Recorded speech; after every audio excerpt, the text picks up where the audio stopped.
వయసుతో పాటు కీళ్లు అరిగిపోవడం, కీళ్లలో నొప్పులు, మంటలు పోటెత్తడం మనకు తెలుసు. కానీ వయసుతో నిమిత్తం లేకుండా కొంతమందిలో కీళ్ల నొప్పులు కనిపిస్తూ ఉంటాయి. ఉదయాన్నే కీళ్లన్నీ బిర్ర బిగుసుకుపోయి ఒక పట్టాన సడలకుండా వేధిస్తుంటాయి. మోకాళ్ళ నొప్పులతో బాధపడుతున్నప్పుడు కొద్ది దూరం నడవడం కూడా బాగా కష్టమైపోతూ ఉంటుంది. మొత్తంగా కీళ్ల నొప్పులనేవి నిత్య జీవితాన్ని దుర్భరంగా మార్చేస్తూ ఉంటాయి. పోటెత్తే కీళ్ల నొప్పుల నుంచి ఉపశమనం కోసం ఆయుర్వేదం చెబుతున్న చికిత్సలు, పరిష్కార మార్గాల గురించి ఇప్పుడు తెలుసుకుందాం.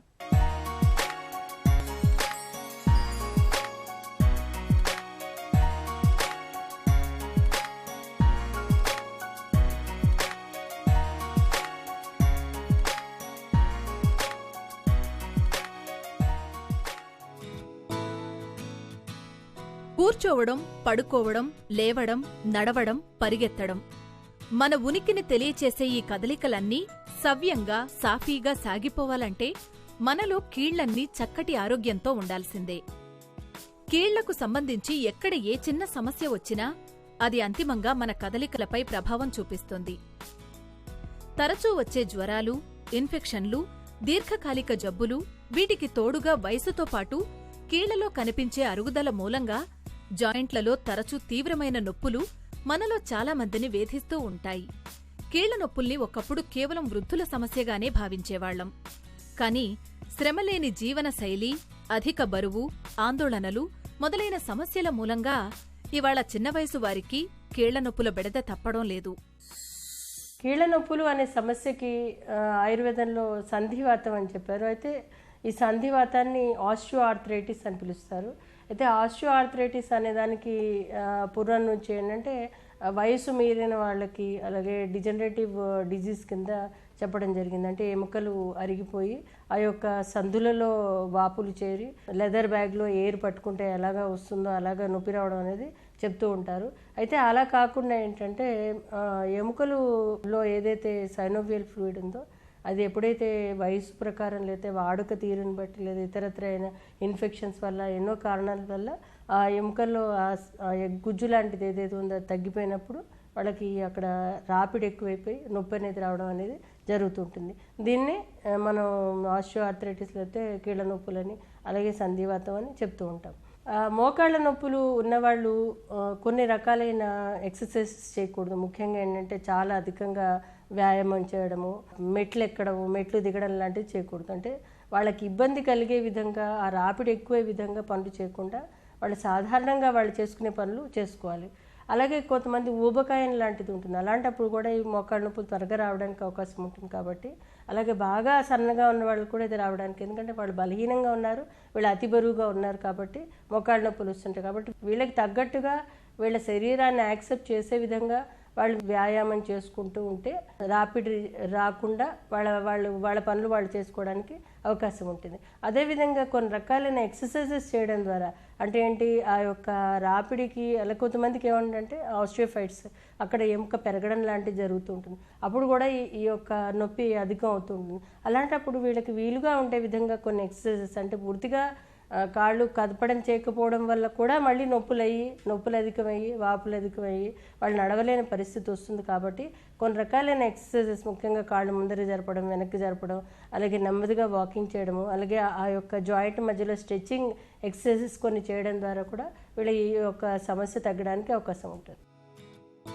కీళ్ల నొప్పులతో బాధపడుతున్నప్పుడు రోజువారీ ఆహార నియమాల్లో కొన్ని ప్రత్యేక జాగ్రత్తలు తీసుకుంటే నొప్పుల నుంచి మంచి ఉపశమనంగా ఉంటుంది.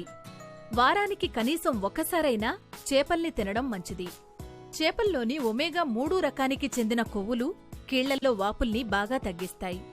అలాగే ఫిష్ ఆయిల్, ఆలివ్ ఆయిల్ని తరచూ వంటల్లో వాడుకోవడం మేలు. వీటిలో కూడా ఒమేగా-3 రకానికి చెందిన కొవ్వులు సమృద్ధిగా ఉంటాయి. మొక్కజొన్న, బంగాళదుంపలు, బఠానీలు, సోయా చిక్కుళ్లకు వాపును పెంచే గుణం ఉంది. కీళ్ల నొప్పులతో బాధపడేవాళ్లు వీటిని బాగా తగ్గించాలి. కొవ్వు శాతం ఎక్కువగా ఉండే ఫాస్ట్ ఫుడ్స్, రెడీమేడ్ ఆహారాలకు ఎంత దూరంగా ఉంటే అంత మంచిది. నిత్యం కాసేపైనా నడవడం అనేది పోటెత్తే కీళ్ల నొప్పుల నుంచి మంచి ఉపశమనాన్ని కలిగిస్తుంది. ఆయుర్వేదంలో కీళ్ల నొప్పులకు చాలా రకాలైన చిట్కాలు చెప్పారు. అందులో మనకి అడ్డసరం చాలా అద్భుతమైన ఔషధం. ఈ అడ్డసరాన్ని కషాయంగా కాచి, ఆ కషాయం మనం రోజు పొద్దున్న ఒక 15 ml, సాయంత్రం ఒక 15 ml కొంత తీసుకుంటే కనుక చాలా బాగా పనిచేస్తుంది. అలా కాకుండా మనకి ఆముదం వేళ్ళు మనకి దొరుకుతూ ఉంటాయి. ఆముదం వేళ్ళను కూడా ఔషధంగా చెప్పడం జరిగింది.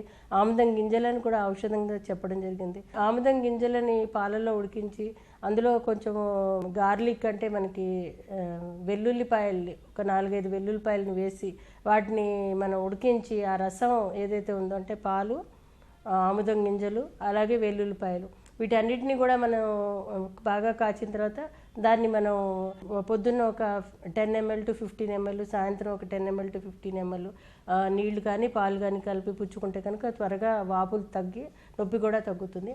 అలా కాకుండా మనకి కొన్ని మన ఇళ్లలో చేసుకునే విధానంలో పసుపు, అలాగే పిప్పళ్ళు, మిరియాలు, సొంటి ఇవి సమానంగా తీసుకుని దీంట్లో అల్లం రసం కలిపి దానికి సరిపడా తేనె కలిపి ప్రతిరోజు పొద్దున్న సాయంత్రం తీసుకుంటే కూడా చాలా అద్భుతమైన చిట్కా కింద కూడా పనిచేస్తుంది.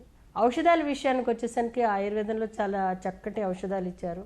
ముఖ్యంగా ఏంటంటే 20-25 ఏళ్ల నుంచి మొదలై 50, 60, 70 ఏళ్ల వరకు కూడా ఇవ్వచ్చు. వీటిలో సైడ్ ఎఫెక్ట్స్ చాలా తక్కువగా ఉంటాయి. ముఖ్యంగా రసయోగాలు ఇచ్చినప్పుడు మాత్రమే సైడ్ ఎఫెక్ట్స్ ఉంటాయి. అదే మనం ఏవైతే హెర్బ్స్ లాంటివి ఇస్తున్నాం, గుగ్గులు యోగాలు ఇస్తున్నాం వాటిలో అంతగా ఏమి సైడ్ ఎఫెక్ట్స్ ఏమి ఉండవు. ఎటు వచ్చి అజీర్ణ సమస్యలు లాంటివి వస్తాయి, లేదా అంటే కొంతమందికి లివర్ ప్రాబ్లమ్స్ ఆల్రెడీ ఉంటే ఏదైనా ఇబ్బంది కలగడానికి అవకాశం ఉంటుంది. అందులో ముఖ్యంగా మహాయోగరాజు గుగ్గులని, యోగరాజు గుగ్గులని, సింహనాథ గుగ్గులని, త్రయోదశాంగ గుగ్గులని, అన్ని గుగ్గులు యోగాలు రకరకాల అమృతాది గుగ్గులని వీటినన్నింటినీ రకరకాలైన కాంబినేషన్లో ఆ సందర్భాన్ని బట్టి మందు ఇస్తుంటాము. అలాగే కొన్ని రసయోగాలు కూడా ఇస్తుంటాం, కూడా చాలా అద్భుతంగా పనిచేస్తుంటాయి. కానీ దాని సరిపడా పథ్యంతో పాటు డాక్టర్ సలహాతో పాటు తీసుకుంటే కనుక చాలా మంచి గుణం ఉంటుంది. కీళ్ల నొప్పులు మరీ తీవ్రంగా బాధిస్తున్నప్పుడు కీళ్ల మీద ఆవ నూనెను ప్రతిరోజు 2 పూటలా మర్దన చేసినట్టయితే మంచి ఉపశమనం లభిస్తుంది. అలాగే ఉల్లిపాయ, ఆవాలు సమభాగాలుగా తీసుకుని బాగా నూరి నొప్పిగా ఉన్న కీళ్ల మీద మర్దన చేసుకుంటే వెంటనే నొప్పులు తగ్గుతాయి. నువ్వుల నూనె 1 కప్పు, 4 వెల్లుల్లిపాయ రేకులను చిన్న ముక్కలుగా చేసి నూనెలో వేసి బాగా మరగ కాచి చల్లార్చి ఆ నూనెను వడకట్టి కీళ్ల నొప్పులున్న చోట మర్దన చేస్తే కీళ్ల నొప్పులు తగ్గుముఖం పడతాయి.